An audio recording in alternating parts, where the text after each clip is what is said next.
Thank you. Good evening, everybody. Please have a seat. Let me begin by saying welcome to all of you.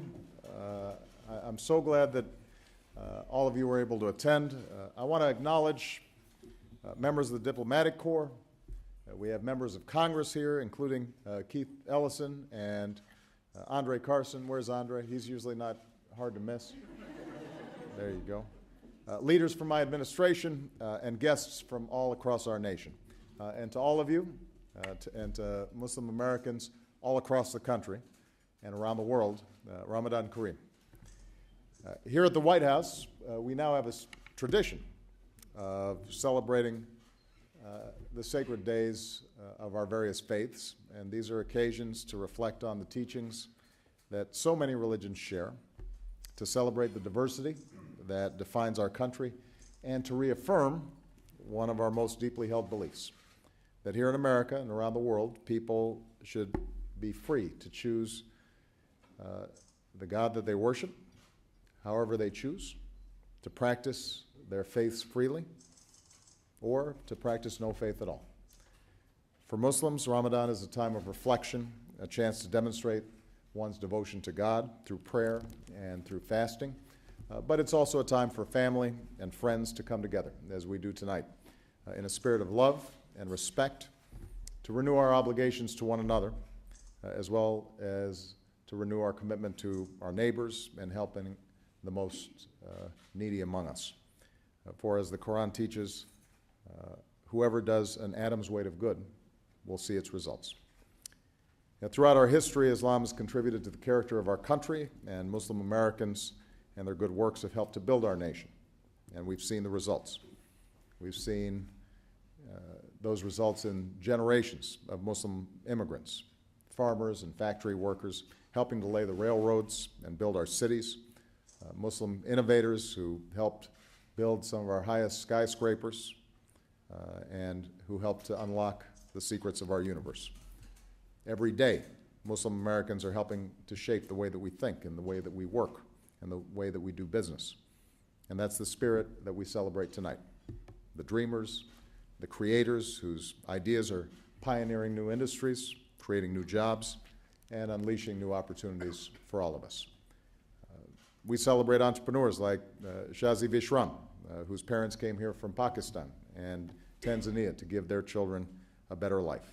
And as the founder, CEO, and chief mom of Happy Family, Shazi is a leader in affordable organic foods for children, which makes Michelle very happy. In just 7 years, she's grown to 58 full-time employees, 75 part-time working moms, and they're on track to hit $100 million in revenue this year. So no wonder she's been called a rock star of the new economy.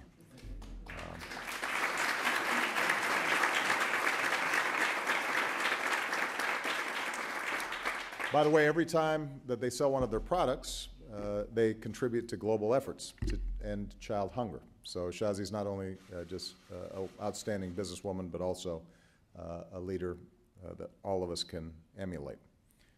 We celebrate innovators like Anum Hussain. In one of his first ventures, he designed a handheld device to help detect breast cancer. Now, as the creator of Tista Games, he's setting his sights on the video game industry. But Anum also has a bigger vision, and that's harnessing the talents and energy of hundreds of millions of gamers around the world to do social good. And he imagines applying the same high-quality stories and graphics in his games to the next generation of educational material to help children learn. So we're very appreciative for Anum for the good work that he's doing. We celebrate pioneers like Dr. Iya Khalil, whose father came here from Libya to finish his education. She grew up watching him in his lab and dreaming of becoming a scientist herself. Today she calls herself a recovering physicist, and she puts her talents to work as an entrepreneur. She co-founded her own biotech research company, which today employs almost 50 people and is a leader in genomic medicine, making it possible for doctors to prescribe personalized treatment plans for patients with diseases like cancer and giving new hope to people around the world. So we thank EF for her efforts. So Shazi, Anum, Iya, and and so many of you who have traveled here tonight. Each of you have traveled your own path, but each of you have also lived out an American story.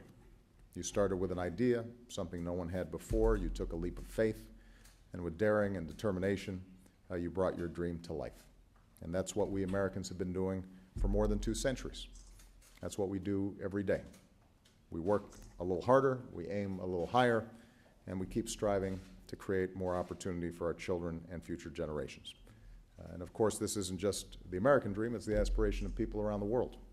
It's the basic human desire for progress, to find dignity that comes from work, to give our children something better. These yearnings for economic freedom and opportunity, just as much as political freedom, are at the root of so much of the change we've seen around the world in the past few years, including in North Africa and in the Middle East. And that's why, even as we support citizens seeking to determine their own destiny, a key part of our engagement with Muslim communities around the world has to be supporting economic opportunity and entrepreneurship. So we launched our annual Entrepreneurship Summit to spur innovation and business growth in Muslim communities. I'm going to be attending one when I go to the ASEAN meeting in Southeast Asia later this year. In my second term, we're going to keep helping young entrepreneurs pursue their dreams and create opportunities, the kind of prosperity that can transform lives around the world. Whoever does an atom's weight of gold will see its results. And when I look around the room tonight, beyond the communities you represent, I see all the profound good that's been accomplished. So all of us are seeing the results of your good work, the opportunities to create for your colleagues and your communities and for our country. So I want to thank you for what you do and for reminding us that our nation is stronger and more successful when we harness the talents of all Americans, no matter where we come from or what we look like, what our last names are, or how we pray. So God bless you all. May you and your families have a blessed Ramadan. And with that, I know people are hungry. Let's eat. Thank you.